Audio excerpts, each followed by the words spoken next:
बिस्मिल्लाहिर्रहमानिर्रहीम अस्सलामुअलैकुम वरहमतुल्लाहि वबरकातुहू। कैसी है हमारी यूट्यूब फैमिली? उम्मीद करती हूँ आप सब खैरियत से होंगे। मैं आपकी बायोलॉजी टीचर आज आपको 10th क्लास की बायोलॉजी से स्टार्ट कराऊंगी, जिसमें हम 10th क्लास का जो बायोलॉजी का फर्स्ट चैप्टर है वो पढ़ेंगे और उसका आज हम अपना 4th लेक्चर स्टार्ट करेंगे। 4th लेक्चर उसके जो हमारे फर्स्ट चैप्टर का नाम है वो गैसेस एक्सचेंज है, जिसके अंदर हमने ये पढ़ लिया है कि गैसेस एक्सचेंज में हम क्या करते हैं, अपनी जो है एयर को अंदर और बाहर कैसे लेके जाते हैं, एयर जो है वो हम कार्बन डाइऑक्साइड और ऑक्सीजन को कैसे खारिज और अंदर लेके जाते हैं, मतलब ऑक्सीजन को कैसे हम अंदर लेके जाते हैं और कार्बन डाइऑक्साइड कैसे खारिज करते हैं। उसके बाद ब्रीथिंग के बारे में पढ़ा हमने, अपनी गैसेस एक्सचेंज प्लांट्स के अंदर पढ़ा, रेस्पिरेशन और जो है फोटोसिंथेसिस के बारे में पढ़ा।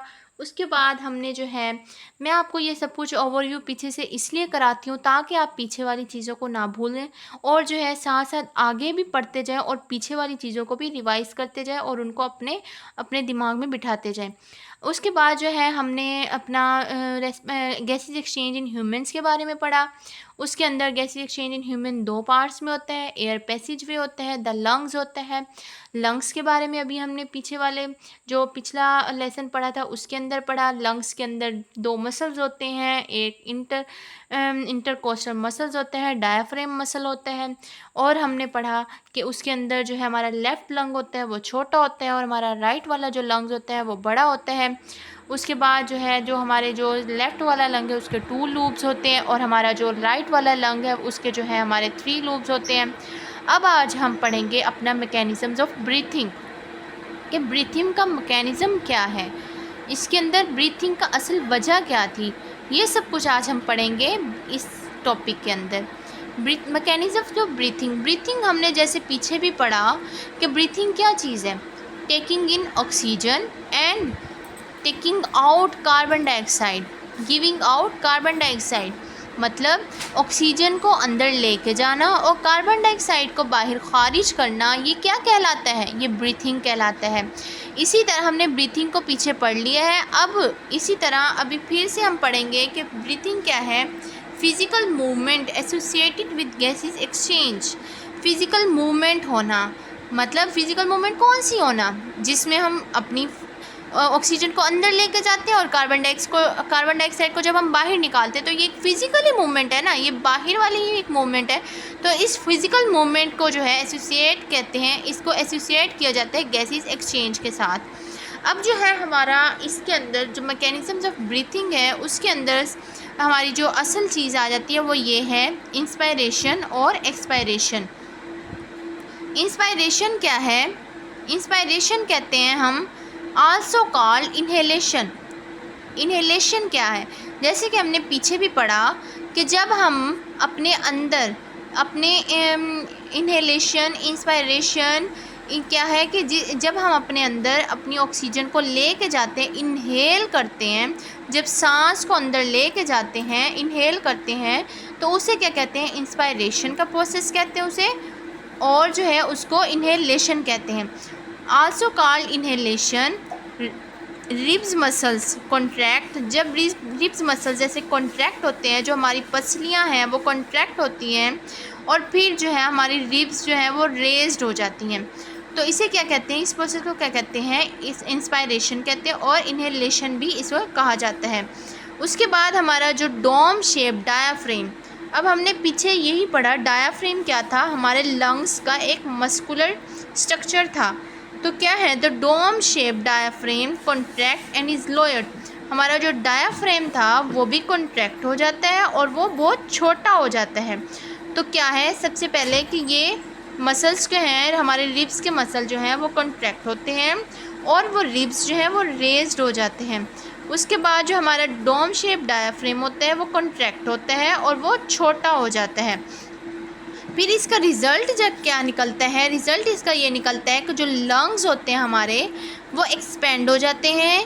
क्या हो जाते हैं? एक्सपेंड हो जाते हैं और डिक्रीज़ हो जाते हैं, डिक्रीज़ कर देते हैं। हमारा प्रेशर जो है लंग्स के ऊपर, जो हमारा प्रेशर आ रहा होता है हवा का, तो उसको डिक्रीज़ कर देते हैं। और फिर हमारी जो एयर है वो कहाँ चली जाती है? मूव आउटसाइड टू इनसाइड, बाहर से जो हमारी एयर है वो कहाँ चली जाती है?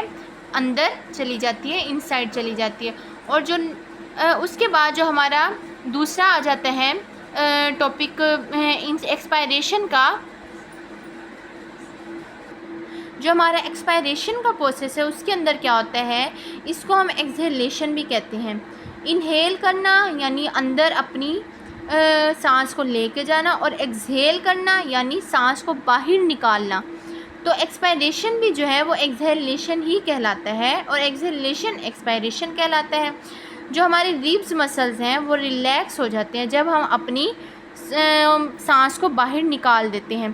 पहले हम सांस अंदर लेके जाते हैं तो हमारे जो रिब्स मसल्स हैं वो कॉन्ट्रैक्ट हो जाते हैं, और जब हमारे रिब्स मसल्स हम सांस को बाहर निकाल देते हैं तो हमारे रिब्स मसल जो हैं वो क्या हो जाते हैं, रिलैक्स हो जाते हैं, और जो है वो अपनी ओरिजिनल पोजीशन के अंदर आ जाते हैं। क्योंकि वो अपनी सांस को बाहर निकाल देते हैं ना, तो उनकी जो ओरिजिनल पोजीशन पहले होती है बगैर सांस के, वही पोजीशन वो ले लेते हैं।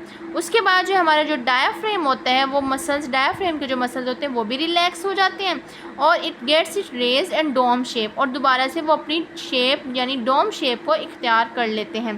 पहले वो जो डोम शेप डायाफ्रेम था वो कॉन्ट्रैक्ट हो जाता है और वो छोटा हो जाता है, लेकिन जब वो हम एक्सहेल कर देते हैं अपनी सांस को, तो वो डायाफ्रेम का जो शेप है वो भी अपनी शेप में आ जाती है, अपनी डोम शेप में आ जाती है, यानी उसका भी साइज़ बड़ा हो जाता है, लार्जर हो जाता है। और इसका रिज़ल्ट क्या निकलता है, जो लंग्स होते हैं वो कॉन्ट्रैक्ट हो जाते हैं। इसमें था लंग्स जो है वो एक्सपेंड हो जाते हैं, बड़े हो जाते हैं, फूल जाते हैं, लेकिन इसके अंदर जो लंग्स है वो कॉन्ट्रैक्ट हो जाते हैं, बहुत ज़्यादा ऐसे सिकुड़ जाते हैं। इसके अंदर था कि decrease the pressure on the lungs, ये लंग्स के प्रेशर को डिक्रीज़ कर देता है, लेकिन इसके अंदर था कि जो हमारे जो लंग्स के प्रेशर्स हैं उसको ये क्या कर देता है, इसमें क्या करता है, हमारे जो लंग्स के प्रेशर क्या है उसको इंक्रीज़ कर देता है। और फिर इसके अंदर जो हमारी एयर है वो कहाँ चली जाती है, चली जाती है इनसाइड टू आउटसाइड। जैसे कि हमारी पहले एयर हम बाहर इन्वायरमेंट से एयर ली थी और वो हमारे अंदर गई थी, हमारे लंग्स के अंदर गई थी। अब जो है हमारी एयर इनसाइड यानी हमारे जो अंदर थी, हमारी लंग्स के अंदर जो एयर थी वो कहाँ चली गई, आउटसाइड, दोबारा से इन्वायरमेंट के अंदर चली गई। अब हमारा जो हम देखेंगे यहाँ पे, इसको एज MCQs भी आप कह सकते हो, ये MCQs भी है और बहुत इंपॉर्टेंट MCQs है कि जो हमारा नॉर्मल ब्रीथिंग रेट होता है वो क्या होता है, 16 to 20 टाइम्स। मतलब हम जो नॉर्मल ब्रीथ करते हैं, नॉर्मल सांस लेते हैं, तो वो क्या होता है 16 to 20 टाइम्स, 16 से 20 टाइम्स जो है हम नॉर्मल ब्रीथ करते हैं। अगर हम जो एक्सरसाइज कर रहे होते हैं, जैसे सुबह की वॉक कर रहे होते हैं, जैसे शाम की वॉक कर रहे होते हैं, तो उसका जो हमारा नॉर्मल रेट होता है, हमारी ब्रीथिंग का रेट होता है वो 30 to 40 टाइम्स, मीन्स के इससे डबल हो जाता है। मतलब अगर 16 to 20 टाइम्स हमारा नॉर्मल था कि जैसे हम रिलैक्स बैठे हैं, तो उसमें हमारा नॉर्मल ब्रीथिंग रेट है, लेकिन हमारा जो जब हम कोई एक्सरसाइज कर रहे होते हैं, कोई भारी काम कर रहे होते हैं, कोई वर्जिश वाला काम कर रहे होते हैं, तो तब हमारा जो ब्रीथिंग रेट हो जाता है वो क्या हो जाता है, 30 to 40 टाइम हो जाता है। कितना हो जाता है, 30 to 40 टाइम हो जाता है।